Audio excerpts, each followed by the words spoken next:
E agora eu já aproveito para perguntar para você se teve algum evento, algum acontecimento na sua vida em que você atribui a uma intervenção divina, algo que estava indo para um caminho e de repente falou, não, não é possível. Você já comentou alguns aqui, mas Sim. tem algum outro ou você quiser reforçar o Não, eu tive muitas experiências um que paranormais. é o top? A experiência que eu tive muito interessante foi quando eu, no primeiro grupo que eu formei, que eu ia no meu dia a dia, e aquele povo todo, entendeu? Era um povo muito espiritualista, mas aí eles começaram a ficar incomodados com o quê? Com a minha mediunidade. Porque a minha mediunidade, aos 28 anos, 29 anos, ela não era uma mediunidade segura, eu não tinha controle nenhum dela. Então eles ficavam vindo o tempo inteiro, entendeu? Então eu estava aqui com você, aí lá vinha um cara conversar. E aí isso começou a incomodar algumas pessoas. Dizia assim, você assim, a gente tá o quê? Numa padaria lanchando. O que é que você... Isso aí é coisa tua, isso é animismo. E eu falava, juro por Deus a você, eu não tenho consciência, eu não tenho controle. E aí, uma das vezes, que era a pessoa que mais questionava, veio aquela pessoa, aquela entidade, e falou assim, eu preciso tomar o Joel a hora que eu quiser. Que entidade? Eu tinha... Não, Que idade? Não, qual entidade? Jonatas. Ah, o Jonas. Ele incomodava bastante quando ele vinha. Ele tem os livros dele. Ele incomodava um bocado o povo. E aí, porque ele era muito assim, severo, entendeu? E aí eles achavam que era eu. Era eu que estava me fantasiando. E aí ele falou assim, olha, o Joel ele tem que estar disponível, porque ele ainda está se aprimorando. É um cara que era muito problemático.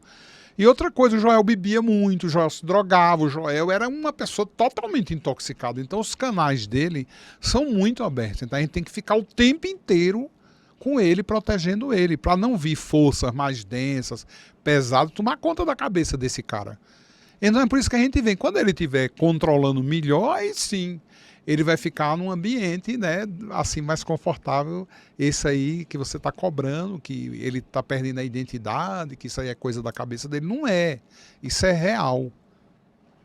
E aí, só que ali, para mim, também era uma coisa chata, entendeu? Porque eu estava aqui com vocês conversando, daqui a pouco vinha um cara se meter na conversa assim, sabe? E ele vinha assim, mas ele vinha com tudo. E ele me tomava mesmo, entendeu? E eu ficava totalmente inconsciente. Então eu comecei a também questionar. Falei, que merda é essa? Eu não quero isso para mim. Eu quero ter controle da minha vida.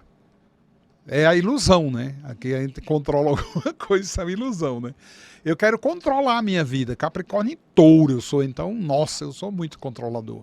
E eu comecei naquela época a brigar com isso. E aí eu comecei assim, eu não quero isso para mim.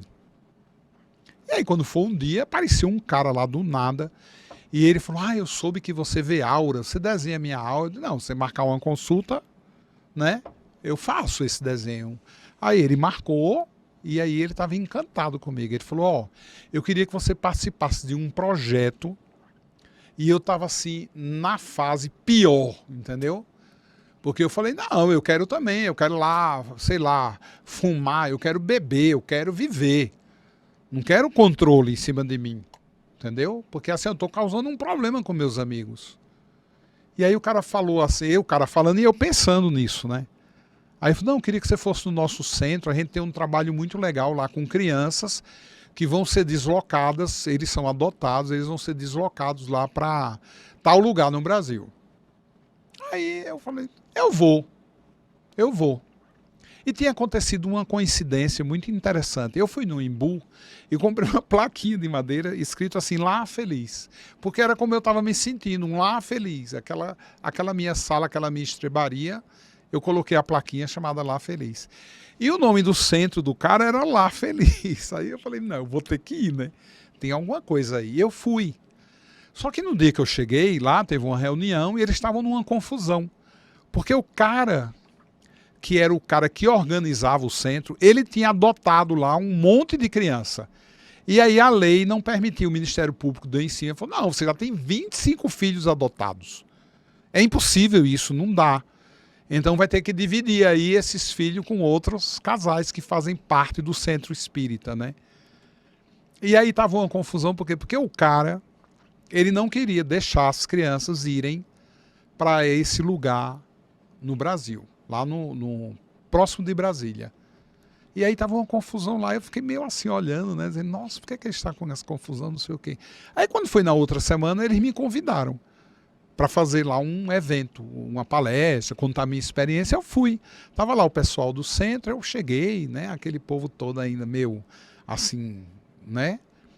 E aí o médium chegou de repente, era uma mulher, ela recebia uma pessoa lá e disse, ó, a pessoa quer vir, o espírito quer se manifestar e vamos se reunir com as crianças e vamos chamar aqui o pai. E aí chamaram o cara que adotou lá todo mundo e eu fiquei lá olhando, assim, eu não sabia o que estava acontecendo, né?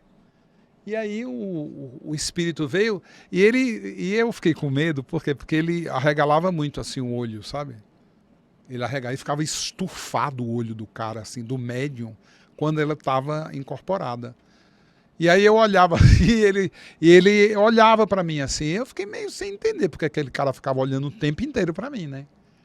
Aí o médium chegou. Quando o médium chegou, a médium já estava incorporada desse cara, ele se identificava como um homem, e aí ele falou assim, ó, eu quero discutir com você a questão das crianças. As crianças têm que cumprir o propósito do trabalho.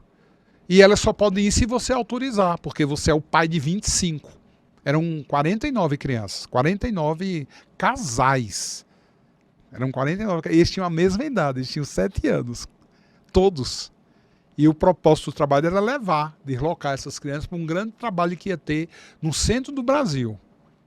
Eles já tinham tudo montado, já estava tudo pronto. E aí o cara olhou para o médium, lá incorporado, né, e falou assim, não, eu não vou autorizar. Porque ele tinha que autorizar, né? Porque ele era o pai. E eu não vou me mudar. E elas vão continuar aqui.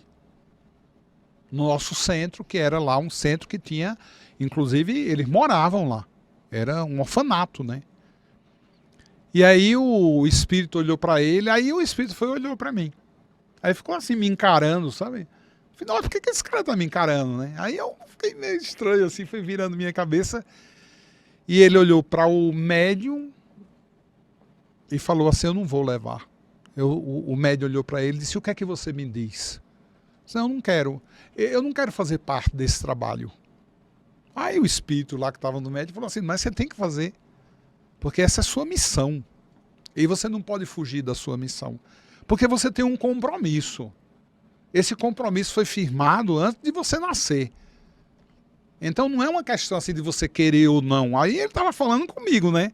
Porque era exatamente o que eu tinha questionado durante... Por que eu tenho que fazer? Por que eu tenho que ser médium? Por que eu tenho que ficar recebendo esses caras o tempo inteiro assim, sem minha autorização? Entendeu? E eu estava sentindo que ele também estava falando comigo. Aí eu comecei a entender porque ele ficava me encarando, entendeu? Falei, puta, o cara tá vendo o que eu tô vivendo assim. Puta, eu tava em Cotiça, era lá no Tremembé. Aí ele olhou para o cara e disse, ó, o prazo é agora. O prazo está encerrado. Então, a sua última palavra qual é? Aí o cara olhou para ele assim, secamente, assim, sem nenhuma emoção, falou, eu não vou autorizar a ida das crianças. Aí ele disse, então tá bom, aqui eu me despeço. E fez assim, para ele. E aí ele foi e colocou a mão em cima da mão do médium. E aí ele olhou para o cara e falou, então você vem comigo. Aí o cara caiu duro, morto no chão. E ele já caiu naquela posição de como se ele tivesse morrido há horas. E aí veio a polícia e ficou a noite inteira lá no centro. A polícia perguntando, fazendo um monte de pergunta. Porque quando chegou o legista, ele falou, não, esse cara já morreu ontem. Por que vocês chamaram a gente agora? Porque ele já estava com aquele corpo duro, né? Eu não sei como chama, tem um nomezinho para aquilo, que o corpo está duro, está teso, né? Você não pode mexer na pessoa, quebra inclusive, né? E aí, nossa, aquilo foi a minha experiência paranormal mais incrível, entendeu? Porque naquela hora eu vi assim, que assim, eu não queria ir embora. Eu queria ficar aqui e cumprir meu propósito, meu trabalho, o meu compromisso, entendeu? Talvez eu não entendesse, eu estava confuso porque eu estava misturando as bolas. E eu senti que aquela grande experiência ali, o cara assim desencarnou na mão do médium, ele morreu na mão do médium. E na frente de todas as crianças, de todos os filhos dele.